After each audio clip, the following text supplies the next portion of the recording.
دشمن امن و امان کنگال ہونا چاہیے، پورے ہندوستان کو بنگال ہونا چاہیے۔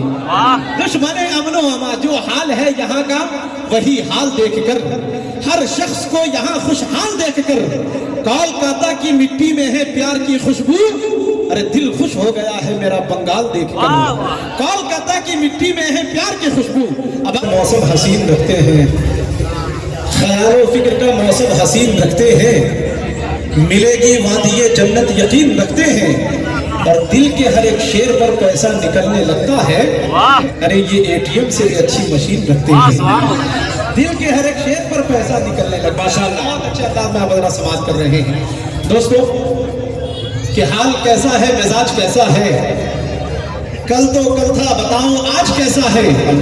شہر سیتا مڑھی میں لوگ دیتے ہیں محبت سے جواب، تم بتاؤ تمہارے شہر میں رواج کیسا ہے۔ اور ایک بار پورا مجمع دونوں ہاتھوں کو اٹھائیے، کہیے سبحان اللہ۔ ایک شعر نعمت اللہ رحمانیات کے بیچ حاضر کرنے کی کوشش کر رہا ہے دل صاحب کی موجودگی حضرت مولانا عبداللہ سالم، جو انٹرنیشنل خطیب الحمدللہ پورے ملک ہندوستان میں جن کی خطابت کا ڈنکا بجتا ہے کہ خلوص و پیار کے جذبوں کو عام کرنے لگو، خلوص و پیار کے جذبوں کو عام کرنے لگو، کہ دشمنوں کے دلوں پہ قیام کرنے لگو، اور سنو غرور سے بچنے کا ایک طریقہ ہے، غریب لوگوں کو پہلے سلام کرنے لگو۔ سنو غرور سے بچنے کا ایک طریقہ ہے، غریب لوگوں کو پہلے سلام کرنے لگو۔ دل صاحب کی شاعری اور نعمت اللہ رحمانی آپ کے بھی شعر حاضر کر رہا ہے کہ ذکر اور فکر کے لمحات سے خوشبو آئی۔ پہلی مرتبہ دل صاحب کی موجودگی میں یہ شعر پڑھ رہا ہوں کہ ذکر اور فکر کے لمحات سے خوشبو آئی، آقا آپ کی بات پہ ہر بات سے خوشبو آئی۔ یہ معجزہ ہے یا کرشمہ یا کرامت ہے کوئی، میں نے قرآن چھوا ہاتھ سے خوشبو بھائی ماشاءاللہ ماشاءاللہ۔ حضرت مولانا ثناء اللہ صاحب بیٹھے ہوئے ہیں، ثناء اللہ رحمانی صاحب کی دعا لیتے ہوئے آج کی اس اسٹیج پر مقدس علماء کرام کا ایک عظیم الشان قافلہ موجود ہیں، بااخلاق مؤدب مہذب تہذیب یافتہ لوگ بیٹھے ہیں، یہ پڑھے پڑھائے لوگ ہیں، یہ سنے سنائے لوگ ہیں، یہ ہماری پشت پناہی کے لیے آتے ہیں، ہمارے کمزور بازوؤں کو تقویت دینے کے لیے آتے ہیں۔ سننے کے موڈ میں ہیں آپ اٹھائیے، کتنے حضرات نہیں سنیں گے ماشاءاللہ؟ اب جتنے حضرات سنیں گے دونوں ہاتھوں کو اٹھائیے اور نبی کے نام پر کہہ دیجئے مچل کے سبحان اللہ، کہ ذکر اور فکر کے لمحات سے خوشبو آئی، آقا آپ کی بات میں ہر بات سے خوشبو آئی۔ یہ معجزہ ہے یا کرشمہ یا کرامت ہے کوئی، میں نے قرآن چھوا ہاتھ سے خوشبو آئی، اور اپنے جذبے کی صداقت پہ یقین ہونے لگا، اپنے جذبے کی صداقت پہ یقین ہونے لگا، میں نے جب نعت پڑھی نعت سے خوشبو آئی۔ اپنے جذبے کیا کہیں گے جی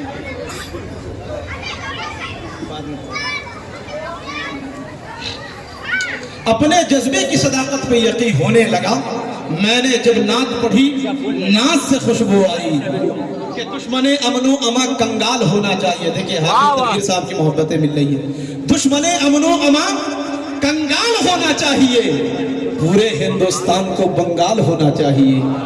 دشمن امن و امان، جو حال ہے یہاں کا وہی حال دیکھ کر ہر شخص کو یہاں خوشحال دیکھ کر کولکاتہ کی مٹی میں ہے پیار کی خوشبو، ارے دل خوش ہو گیا ہے میرا بنگال دیکھ کر۔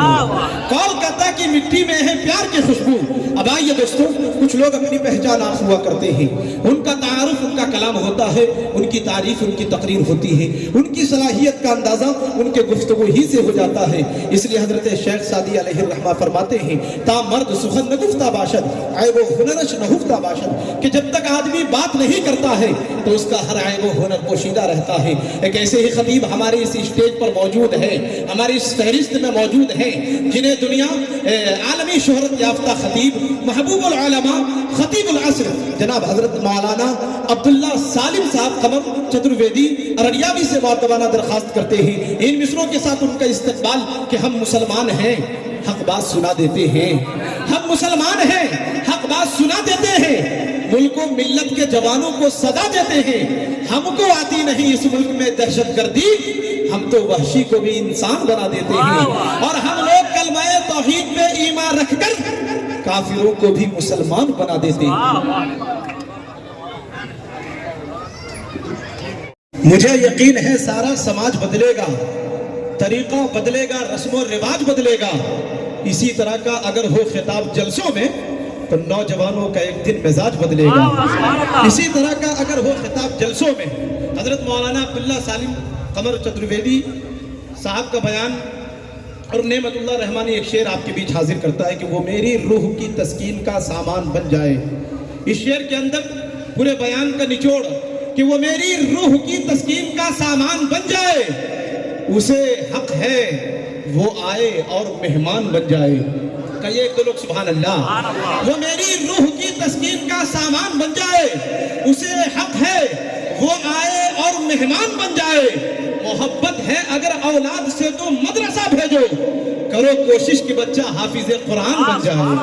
محبت ہے اگر اولاد سے تو، محبت ہے اگر اولاد سے تو مدرسہ بھیجو، کرو کوشش کہ بچہ حافظ قرآن بن جائے، کرو کوشش کہ بچہ حافظ قرآن ہو جائے۔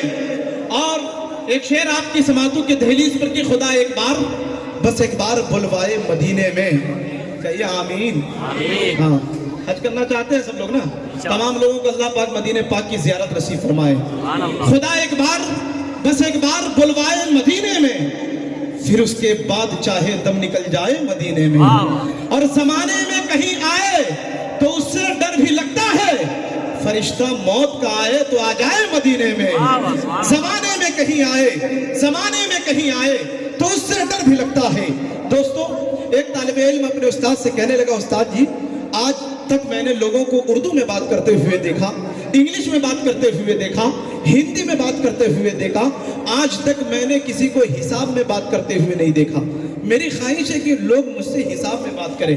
ان کے استاد محترم نے کہا اچھا بیٹا تم سے حساب میں بات کروں؟ ان کے استاد بھی بہت چالاک دل خیر آبادی صاحب کی طرح، یہ ان کے استاد کہنے لگے اچھا بیٹا میں تم سے حساب میں بات کرتا ہوں، 420 کی اولاد زیادہ 3 5 مت کر، 9 2 11 ہو جا، ورنہ 5 7 دھر دوں گا، 6 کے 36 نظر آئیں گے، 32 کے 32 باہر آ جائیں گے۔ وہ طالب علم گھبرا کر کہنے لگا استاد جی اردو انگلش ہندی ہی ٹھیک ہے، حساب واقعی مشکل مضمون ہے، اس میں دور دور تک عزت نظر نہیں آتی۔ ماشاءاللہ آپ بہت سنجیدگی کے ساتھ اچھے انداز میں آپ حضرات سماعت کر رہے ہیں۔ اب آئیے بڑے ہی ادب کے ساتھ اب ہمارے بیچ جلسے کی جہت کو انقلاب میں بدلنے کی بات آتی ہے، مجاہدانہ رنگ اور آہنگ سے لبریز کرنے کی بات آتی ہے، تو ملک ہندوستان کے مشاعرے اور جلسے والوں کی زبان پر ایک نام آتا ہے جسے دنیا سلطنت سخنوری کا وزیر اعظم علی جناب دل خیر آبادی صاحب کے نام سے جانتی اور پہچانتی ہے۔ آئیے بڑے ہی ادب کے ساتھ ان مصروں کے ساتھ ان کا استقبال کر لیا جی۔ علی جناب وسیم صاحب سے گزارش کرتے ہیں کہ اسٹیج پر تشریف لے آئیں۔ اس شعر کے ساتھ جناب دل خیر آبادی صاحب کا استقبال کہ سخن کو رنگ علوم و فنون ملتا ہے، تنے ادب کو تازہ خون ملتا ہے، جسے یقین نہ آئے وہ تجربہ کر لے، نبی کی نعت سے کتنا سکون ملتا ہے۔